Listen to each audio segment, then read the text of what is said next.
What's up, everybody? Welcome back to the Tomatolito Show, and thank you guys again for tuning in.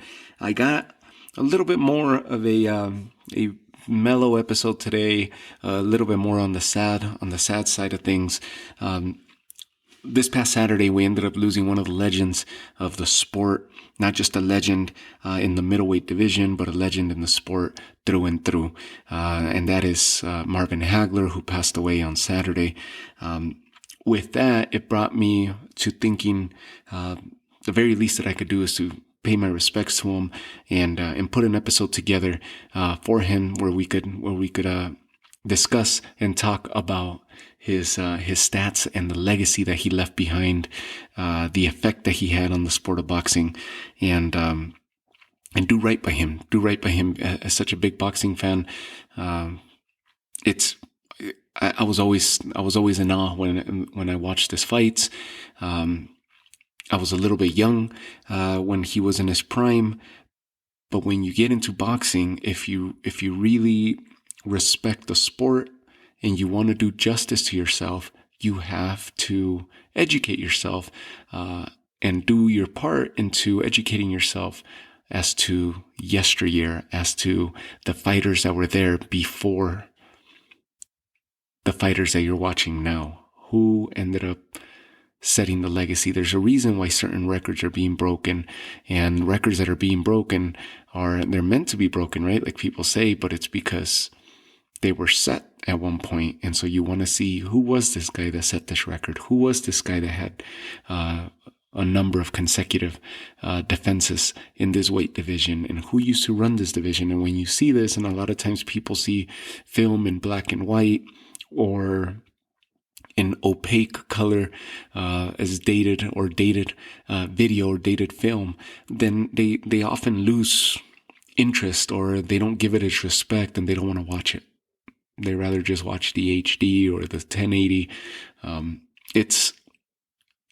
You gotta go back and watch. You can't just say that Muhammad Ali was the GOAT because somebody else is saying that he was the GOAT. Why? You gotta question it. Go see it for yourself. Was he or was he not? Was he as great as people said? And why? The 3 fights against Joe Frazier, the 50th anniversary of the matchup between Joe Frazier and Muhammad Ali just happened a few days back. His fight against George Foreman, his fight against Leon Spinks, who is another one that we're going to talk about today.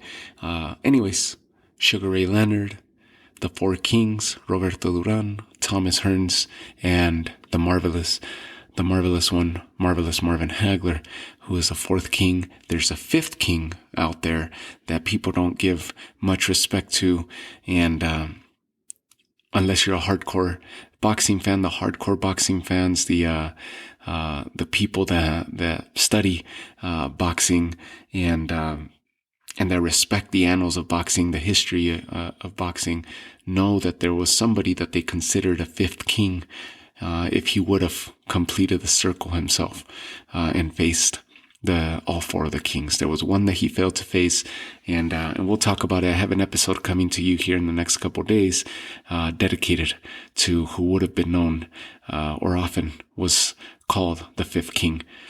With that said, let's talk about not only Marvin Hagler, but another legend that we lost earlier this year, and that is Leon Spinks. So this episode dedicated to these 2 legends, and we'll dig a little bit into Leon Spinks and his family, because his family is a fighting family, is a boxing family, and there's several people with the Spinks that have carried the Spinks name that have done right by the Spinks name and have left their stamp in their own right in the sport of boxing. So we'll begin with Leon Spinks, being that he passed away earlier in the year, and we will close the note with the marvelous one. So let's jump into Leon Spinks. Let's dive in real quick. Leon Spinks, born July 11th of 1953, born and raised in St. Louis, Missouri. And he passed away earlier this year, February 5th of 2021. In Henderson, Nevada is where he was residing his last few years. His children, Corey Spinks and Daryl Spinks, and he had a sibling, Michael Spinks. All three of them ended up being involved in the fight game. So we'll dive into them briefly. Let's look at the legacy that Leon Spinks left. Definitely not the better of the two Spinks brothers, but he left his own stamp in the world of boxing, especially because of a huge upset that he was a part of. So let's dive right in. So Leon Spinks, he finished his career with an overall record of 26 victories, 17 defeats, 3 draws. 14 of those 26 victories came by way of knockout. He used to fight in the cruiserweight division, and then later on transitioned over to the heavyweight division. His career spanned from 1977 to 1995. He was a decorated amateur boxer in his own right. He won the bronze at the World Championships. This is dating back to 1974. So again, he fought professionally as a pro. He turned pro in 1977. So from 1977 to 1995, that's a big stretch, a long career that he had as a pro. But there was a good base that he was building for himself. So as an amateur, he won the bronze at the World Championships in 1974. He won the silver at the Pan Am Games a year later in 1975. And he walked away with the gold in the Summer Olympics of 1976 as a light heavyweight. Now, something neat that happened in 1976 during those Summer Olympics is that as he won the gold medal in the light heavyweight division, his brother, Michael Spinks, won the gold medal that very same Olympic summer in the middleweight division. So that was something neat. You share gold medals, both brothers at the top of the heap, right? They're at the pinnacle of their divisions. They're walking away with the gold medal in the same Olympics. Leon Spinks wins the gold in the light heavyweight division. His brother Michael Spinks winning the middleweight gold in the very same 1976 Summer Olympics. We move on. He begins his pro career in 1977, and Leon Spinks became the undisputed heavyweight champion in only his 8th professional fight. And this is where Leon Spinks became a known name in the heavyweight, not just in the heavyweight division, but in the world of boxing. He dethroned none other than Muhammad Ali. Leon Spinks, in only his 8th professional fight, dethrones Muhammad Ali and becomes the undisputed champion. There was a little bit of controversy that followed this. In his very next bout, he rematches. He gives a rematch to Muhammad Ali, and he loses to Muhammad Ali. Now, he surrenders the WBA title, and Muhammad Ali regained his WBA title. Now, Leon Spinks was stripped of the WBC title, and according to this, the WBC, at least from everything that I've been reading, the WBC apparently strips Leon Spinks of the WBC title, the heavyweight championship, because when he fought Muhammad Ali, that match was an unapproved match. It was unapproved by the WBC for that match to have taken place. They were not in agreement that Leon Spinks was the right contender to fight for their title, and so they unapproved the match. Therefore, they stripped Leon Spinks, and the only title that actually changed hands was the WBA title, and Muhammad Ali regained that title.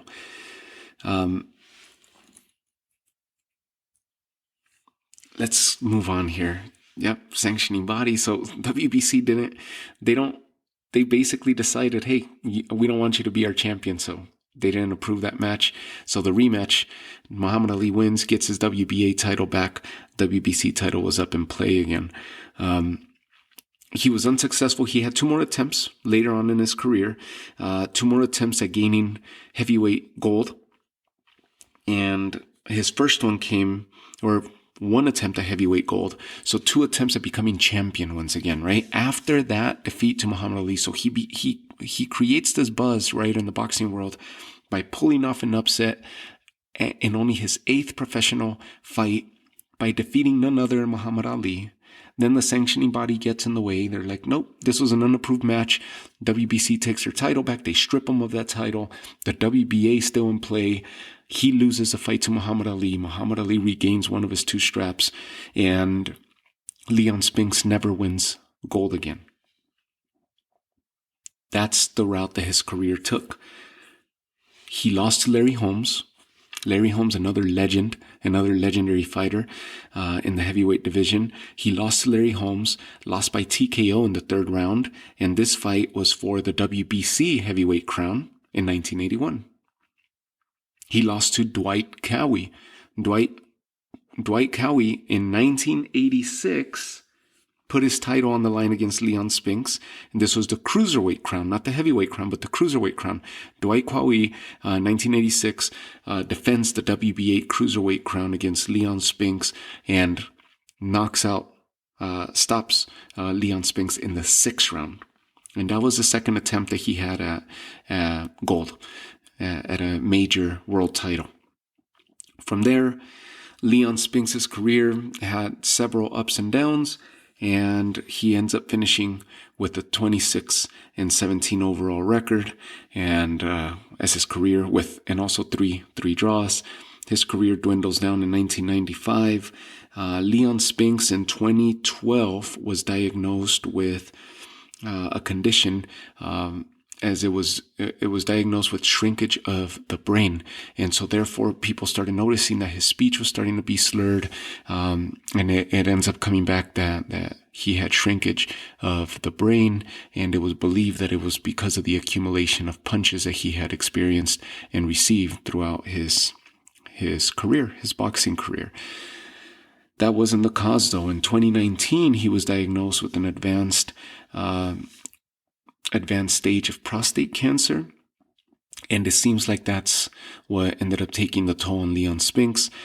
He passed away at the age of 67, and due to complications from the advanced stages of prostate cancer. So passed away at the age of 67, left his legacy, brother to Michael Spinks, who had more of a decorated career, and father to Corey Spinks and Daryl Spinks, who had their own professional careers. And we'll dive into them. Since they're his siblings, let's do right by Leon Spinks. Let's check this out. Daryl Spinks, the older of the 2 sons, ended up with a 15-4 record, 9 knockouts. He fought professionally as a light heavyweight between 1995 and 2000. So he starts his career as Leon Spinks. His father is finishing his. Daryl Spinks fights from 95 to 2000, so a 5-year professional career, finishes with a 15-4 record, 9 victories by way of knockout. He didn't fight anybody, any major name that we know of. He did win the WBO, NABO light heavyweight title on October 1st of 1999. So if you remember, there's an episode that I did about the sanctioning bodies and the belts, and the WBO was the last of the organizations to be recognized as a major world organization. And when they did get recognized as a major by the other sanctioning bodies, we begin the 4-belt era. Before that, that was in 2004, and the early stages to the mid 2000s that the 4-belt era began. This is before that, and that WBO and NABO title not being recognized as a major title at that point. That was the title that Daryl Spinks won, and a multitude of fighters, right? Big names that have held that title before it was recognized as a major world title. So he won the WBO, NABO light heavyweight title on October 1st of 1999. That was the pinnacle of his career. October 1st of 99. Remember, his career spanned from 95 to 2000. He fought one of the more popular names in the light heavyweight division was Troy Weaver and Eric Davis, who had their own respective careers, successful professional careers in their own right. So you could check out who Troy Weaver and Eric Davis were in the light heavyweight division at that time, but they were doing their thing at that time. So that's Daryl Spinks. Corey Spinks, of the 2 sons, the younger of the 2 sons, he was the more decorated of the 2 boxers. Corey Spinks, if you haven't heard that name, or if you don't recognize that name, he actually left a good legacy in the time that he boxed. He was a tricky fighter, speed type of fighter, but had a little pop, and more so known as a decision type fighter than a knockout artist. But he had a little pop behind his punches where he could sway momentum in his direction.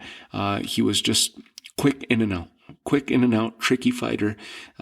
He's fun to watch. If you want to go look, a lot of times, a lot of fights that he had were deemed boring. When he faced Jermaine Taylor, he had some sleeper fights because there was a failure to engage, but it's not by lack of talent. Corey Spinks was actually a fairly good talent, a very well-talented professional boxer in the welterweight division, and in the super welter in the 154. Once he started getting towards the middleweight division, he started getting a little bit heavier, a lot slower. And it was towards the later years in his career. But he fought professionally as a welterweight, a super welterweight, also known as a light middleweight, 154-pounder, and a middleweight. His career spanned from 1997 to 2013. He held multiple world championships in 2 weight classes, and that includes the undisputed welterweight title. He was the undisputed champ from 2003 to 2005. He held the IBF junior middleweight, so the 154-pound version of the title, the IBF title from 2006, or he held it, between 2006 and 10. So he was a 154-pound champ from 2006 to 10. He was the undisputed welterweight champ from 2003 to 2005. So that says a lot about his career and the stamp that he had at that time in boxing. So he was one of the big names at that time.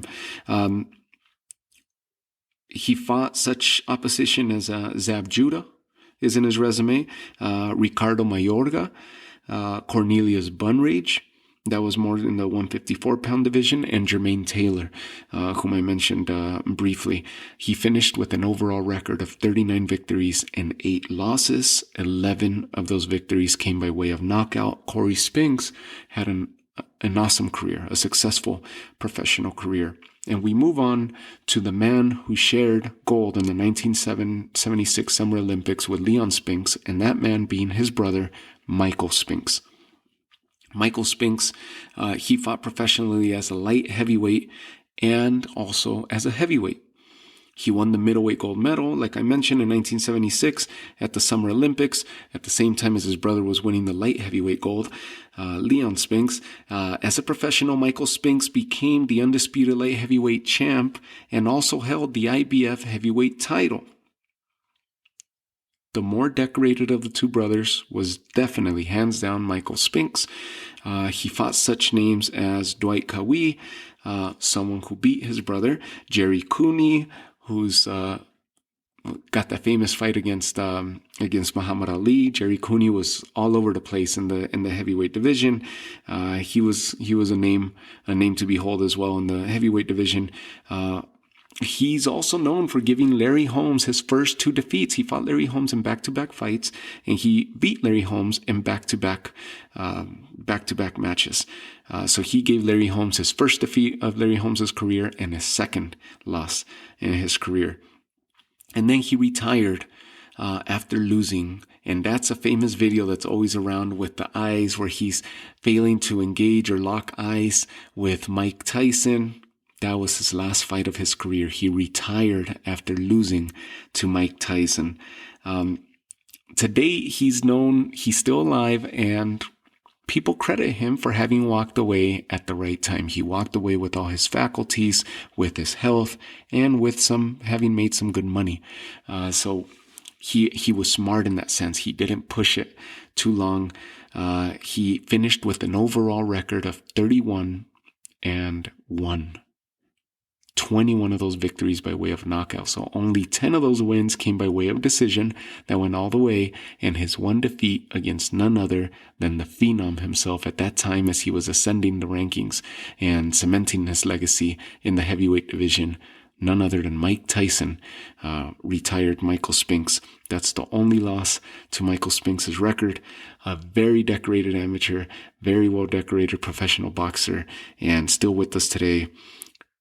Overall, an amazing fight family, the Spinks family, and very good boxers that have come out and have represented that last name. So Leon Spinks, rest in peace, who died February 5th of 2021, just a little bit over a month ago. We move on to this past Saturday's news, and that is Marvin Hagler passed away as the main event of the Gallo Estrada Chocolatito fight was taking place. The news began to break, and there was some hesitation whether people were actually releasing the proper news or if somebody had jumped the gun. And sure enough, it was confirmed that he had passed away in Bartlett, New Hampshire.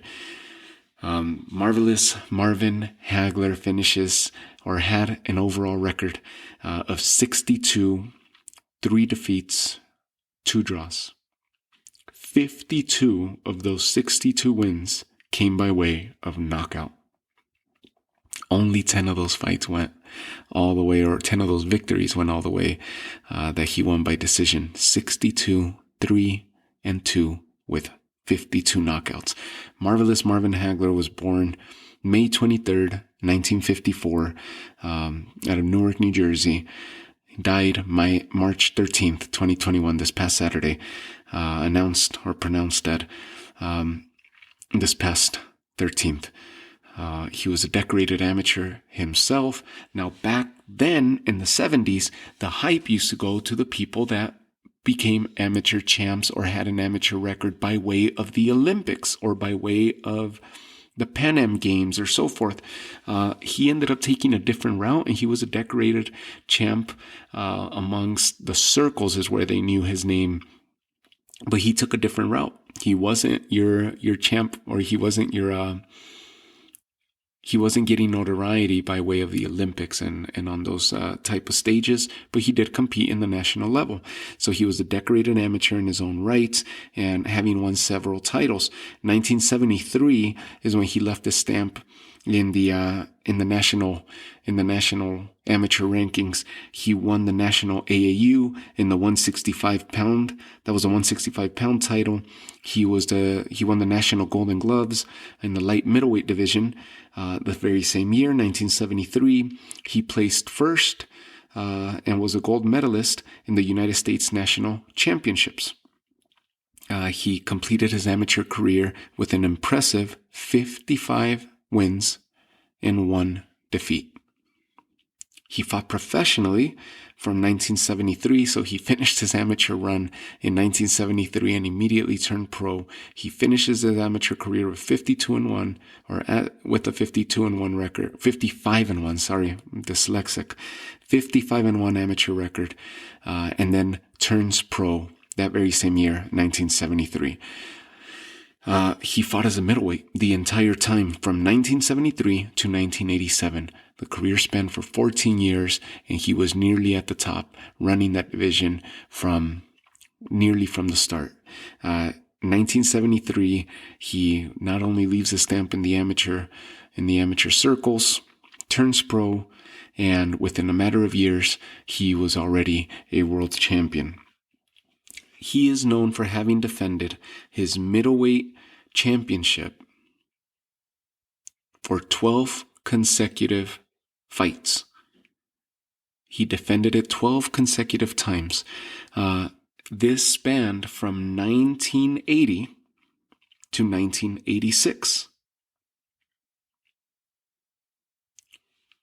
Now, they credit him with 1987, right? Which I guess you can, but the 12 fights took place between 1980 and 1986. 1987, he stepped in as a champion, but he lost in what would end up turning out to be his last fight of his career. So you could credit him with a 7-year, but it was 6 years and months that he was as a champion from 1980 to 1987, or if you claim him from 1980 to 1986, which is where he got his last victory and the 12th consecutive defense.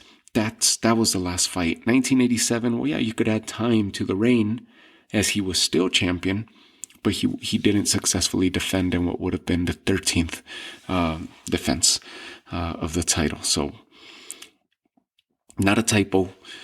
You consider what you want. He was still a champion walking into that fight, so it could very well be 1980 to 1987 in a 7-year span. But the 12 fights took place between 80 and 86.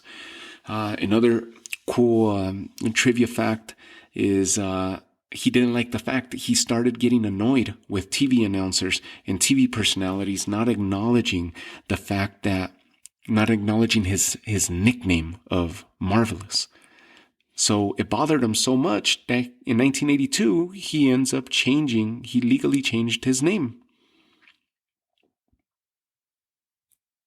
And that ended up causing some waves. So in 1982, it publicly came to light. 1982, he changes his name from Marvin Nathaniel Hagler to Marvelous Marvin Hagler. This way, they could not deny him, or they could not deny the mention of Marvelous along with his name, Marvelous Marvin Hagler. So he went from Marvelous Nathaniel Hagler to Marvelous Marvin Hagler. Now, something else that came to light, because he filed the paperwork and he legally changed his name, it was the date of birth was exposed.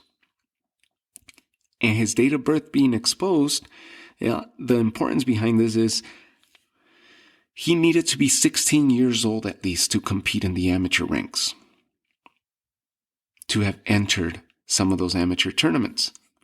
So he lied about his age, saying that he was born in 1952, 2 years earlier, rather than 1954. So to add even more praise to the legend that he was, he lies about his birthday just so he could start competing. So when they had a 16-year-old, or per se, they saw that they had a 16-year-old, they actually were facing a 14-year-old. He lied about his age, and that came to light when he's changing his name. So his actual birth date is 1954, or birth year 1954, not 1952. So that's even more impressive to think of what he was doing as an amateur. His reign as a middleweight champ began in September of 1980 after he defeated and dethroned British fighter Alan Minter by third round TKO. If you haven't had a chance to watch that fight, or you never even heard of that fight, go watch that fight. He does some major damage to Alan Minter. Minter suffered some severe facial damage and some major cuts that ended up causing the fight to be stopped. So he takes the title from Alan Minter, and the streak begins. He would continue all the way up until 1986, which is what I was mentioning earlier. And that streak, his last defense came when he KO'd John Mugabe in the 11th round. The beast, the monster that was John Mugabe, he gave Marvin Hagler an amazing fight. It was a back and forth battle, power punch after power punch, both heavy-handed fighters. It's an awesome fight. If you haven't seen that fight, go check out that fight. Check out Marvelous Marvin Hagler's career. He was involved in some of the best fights in boxing history. John Mugabe is one that you must watch. He beats Mugabe by KO in the 11th round, and this marked his 12th consecutive defense of his title. The 13th defense wouldn't happen. The 13th defense was set to take place against none other than another legend, Sugar Ray Leonard. That fight came to fruition in 1987. So Hagler still had he was still the reigning champ when he stepped into the ring against Sugar Ray Leonard. Sugar Ray Leonard, of course, was retired, came out of retirement, and fought Marvin Hagler. He had been away from the ring for a while himself. So again, that fight ended up creating a lot of buzz, and it created a lot of controversy. It was a controversial decision at the end of that fight. So he faces Sugar Ray Leonard. In this bout, he surrenders his titles, his reign as a champion, and subsequently turns out to be the last time that we see Marvin Hagler step into the ring. He was disillusioned with the decision. He was disillusioned with the sport of boxing, with the sanctioning bodies, and just stepped away from it all. another man who stepped away with all of his faculties, having made some good money in the sport of boxing, similar to what we were mentioning with Michael Spinks. He walks away. He actually became a film actor out in Italy, and he enjoyed the rest of his life, enjoyed his retirement, never stepped foot in the ring again after that loss to Sugar Ray Leonard. His 3 defeats, he walked away overall record with 3 defeats. 2 of them came at the hands of, one of them came at the hands of Bobby Watts. The other came at the hands of Willie Monroe. Both of them happened in 1976. And of course, the final fight of his career against Sugar Ray Leonard, where he steps away after surrendering the titles and the reign as champion in 1987. All 3 of those losses, all decision losses. In 1993, he was inducted into the International Boxing Hall of Fame. And like I said, on the recap of the Gallo versus Chocolatito episode, and as I said it here earlier in the premise of the episode, he was not just one of the great or greatest middleweights to grace the ring, but he was an overall great. He was one of the greatest fighters in boxing history. He left an amazing legacy, and he leaves a lot, especially with today's technology, with YouTube available, with video and film available. You could check out and enjoy and learn so much from what Marvelous Marvin Hagler did in the sport, and his style of fighting. He was a no-frills, take no prisoners type of fighter. He wasn't intimidated. He just stepped in the ring, and he was in there to take out his opponent. He was just all business. He took every fight serious. It didn't matter whether it was a lesser known name or a more popular name. He took every fight with the same fire, with the same fervor, and he would train hard. He would step in the ring, and he would just go in there and demolish opponent after opponent. He didn't care who was across the ring. He was just out there to prove that he was a notch above his competition, and he did it fight in and fight out. And because of that, he ended up having some amazing, amazing fights that we can now enjoy, look back and enjoy, and be in awe about. He fought some names we mentioned earlier: John Mugabe, Vito Antuofermo, whom he had a draw with, Mustafa Hamsho, another monster in those divisions back then, Manos de Piedra, Roberto Duran, one of the Four Kings, Thomas the Hitman Hearns, another one of the Four Kings, and Sugar Ray Leonard, who, along with Marvin Hagler, rounds out who the Four Kings were. This is regarded as the golden era of boxing, and Marvin Hagler was one of those members. He now moves on to greener pastures, right? So it's sad. The news broke on Saturday evening, and it was kind of unbelievable. But to look back into this man's career, to see some of the facts and this is just a brief touch on such a decorated and colored career that he had, a colorful career that he had. It was one of the greats. So one of the greats passes away. Marvin Hagler to date, as of the date that I'm putting this episode, they listed that he passed away from natural causes, so no major medical complication there, at least not being reported at the moment.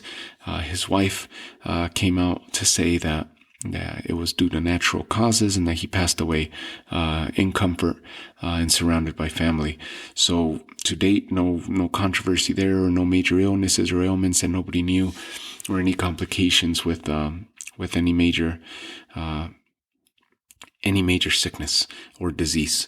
So one of the greats has passed away this past March 13th, 2021, in Marvin Hagler, and our respects and my apologies for not having done an episode on Leon Spinks, who passed away a little bit over a month ago, but I get around to it, and what a better way to put these two legends and even touch in on the Spinks family a little bit more as to Michael Spinks and Leon Spinks' sons in a great episode. 3 of those They're still with us. But Marvin Hagler, the legend, passes away. Leon Spinks, who left his mark in the heavyweight division, passed away a little bit over a month ago.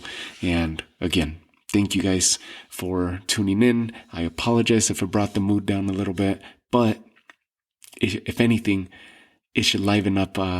It should liven up our mood as far as the sport of boxing and the history, how rich the history of the sport of boxing is and was, and why we're seeing some amazing fights that we get excited about today, the talent that we see today in the middleweight division now with Triple G's and the Canelos, the Danny Jacobs, all this. Well, there was people before that, right? There was people before that cemented their legacy, that got the sport to where it's at today, and that raised the bar or set the bar at a certain level to where these new boxers, new age boxers, are trying to meet and supersede.